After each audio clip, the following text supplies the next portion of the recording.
Hi guys, সবাইকে নমস্কার। তো ফাইনালি আমি দিনহাটা কলেজে নাম ভর্তি করলাম আর আমি ফার্স্ট ইয়ার। আর তোমরা বলছো দিদি তুমি কি কি সাবজেক্ট নিছো? আর আমি নিচ্ছি প্রথম হচ্ছে ফিলোসফি, বাংলা, পল সায়েন্স, তিনটা নিচ্ছি। তারপরে দেখি কী কী নেওয়া যায়। কলেজে যাই, তারপরে আমার রোল কি আমি কিছু জানি না, ভাবতেও পারি না যেমন অ্যাডমিশনটা হয়ে যাবে, ফাইনালি হয়ে গেছে। তো গাইস তোমাদের একটা কোশ্চেন যে দিদি তুমি এত বড়, তুমি এখনও কলেজে যাওনি, তো ফাইনালি এবারে গেছি, এখন আমাকে কংগ্রেচুলেশন বলো। আর আজকের ওয়েদারটা খুবই খারাপ, দেখো আকাশে অনেকটা খারাপ ওয়েদার, তোমাদের দেখাচ্ছি আশেপাশে। এই দেখো ওয়েদারটা দেখছো কতটা খারাপ, ওয়েদার অনেকটা খারাপ। এই দেখো ওইদিকে গরু আছে খাচ্ছে, মনে তো কখন যে বৃষ্টিটা আসে ওইরকম মনে হচ্ছে, ওয়েদার প্রচণ্ড খারাপ। আর এদিকে দেখো আমাদের ফুলের গাছ আছে অনেকগুলা বাড়ির সামনে। ভাই গরিব হতে পারি কিন্তু সবসময় বাড়িঘর সাজিয়ে গোছায় রাখাটা ভালোবাসি, ঠিক আছে?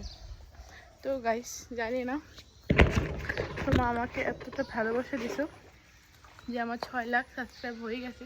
তো গাইস প্লিজ তাড়াতাড়ি আমাকে সাপোর্ট করো, তাড়াতাড়ি আমার 1 মিলিয়ন সাবস্ক্রাইব মানে ফলোয়ার্স হয়ে যায়। আর ইউটিউবে আমার 13,000 সাবস্ক্রাইব আছে। তো ইউটিউবের নাম হচ্ছে ইওর ওশিআরটি, ওখানে যাবেন।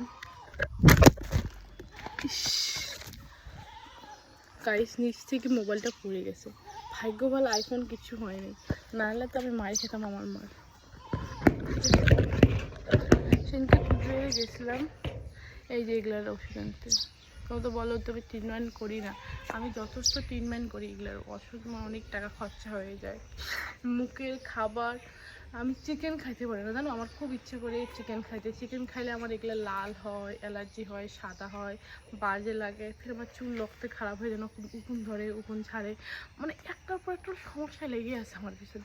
আমি মানুষটা মানে টাকার জন্য বেঁচে আছি, টাকা যদি না থাকে আমি চলতেই পারবো না, এরকম অবস্থা হয়ে গেছে আমার।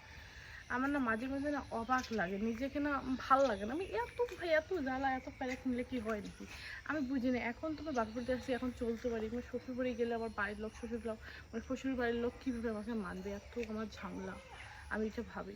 এই দেখো আমার বাড়িতে ভিডিও বানাই, কেউ খারাপ কথা কয়, আমার বাড়ির লোক কত কিছু করে বলে না। দেখো আমার খুব খারাপ লাগে, তোমরা যখন বলো আমার শরীরের অবস্থা মানে খুবই ভারী, বুকে করে বডি শেমিং করো বা আমার এগুলোর জন্য খারাপ খারাপ কথা কও, বলো 2 ছোঁয়ার মা, তোমার বিয়ে হয়েছে, মানে অনেক অনেক কথা বলো, আমাকে খুব খারাপ লাগে, ভিতর থেকে বলছি। তারপরেও ভিডিও দেই, তো তোমার 2-1 তো ভালো কথা বলে, এটাই আমার কাছে চাওয়া। তো আমার চাই যে তোমরা আমাকে একটু সাপোর্ট করো গাইস, এরকম করো কেন আমার সঙ্গে? আমার শরীর এখন এরকম হয়ে গেছে, এখন আমি কী করবো বলো? ভগবানের সৃষ্টিকর্তা যেরকম দিয়েছে এরকম। আর এমন না যে আমি নিজে বানাইছি, নিজে বানাতাম তাহলে অবশ্যই নিজে চেষ্টা করতাম যে তোমার মতন হতে, তো নিজে তো এটা হতে পারবো না। আর প্লাস্টিক সার্জারি তো আমরা করতে পারবো না, অনেক টাকা বলে আমরা যেগুলো ভাবতেই পারি না। তো গাইস জানি না কতটা ঠিক বলছে না ভুল বলছি। যদি ভিডিওটা ভালো লাগে বেশি বেশি ভিডিওটা শেয়ার করো, বেশি বেশি কমেন্ট করো। আর বাই বাই, ভালো থাকো, সুস্থ থাকো, দেখা হবে, বাই বাই, লাভ ইউ।